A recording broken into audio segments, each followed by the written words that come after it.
Usap-usapan at viral ngayon sa social media ang mga bagong photo ni Camarines Sur Governor Luigi Villafuerte at ng aktres na si Yasi Pressman. Sa photo na ibinahagi at kalat na ngayon sa social media, makikitang masaya sila habang magkatabi sa sasakyan. Napansin ng mga netizen na hindi sa kambyo nakahawak ang kanang kamay ng gobernador, kundi sa makinis na hita ng aktres. Kamakailan ay nag-viral din ang mga litrato ni Luigi at Yasi, kung saan hinalikan ng gobernador sa pisngi ang aktres sa selebrasyon ng 74th Foundation ng Bayan ng Bombon nitong Agosto. Bago nito, magkasama sina Luigi at Yasi na namigay ng ayuda sa ilang barangay. Sa mga balita, kinumpirma ni Yasi na hiwalay na sila ng non-showbiz boyfriend na si John Semira.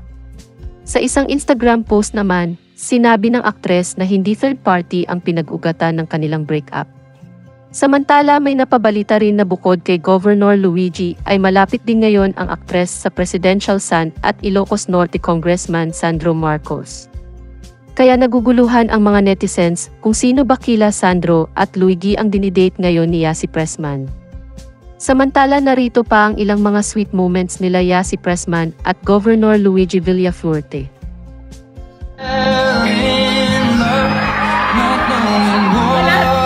Kala ko ikaw makiss, ako na nag-kiss!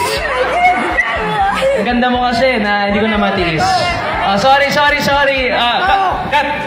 Take two. Cut! Pinagpawisan mo tuloy ako. Ano ba yan? Game. Sa cheeks na. Sa cheeks lang. Gusto niyo po ba sa cheeks? Ay, parang hindi kayo masaya dun Okay. Yun na muna. Darling, just dive right in.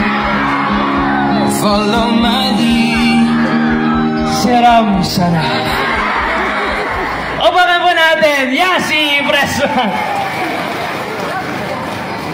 Kakaisa pa.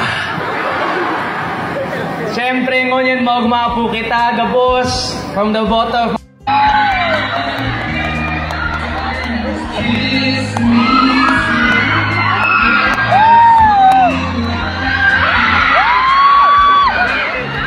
Ikaw naman, sabi ko, cheeks na.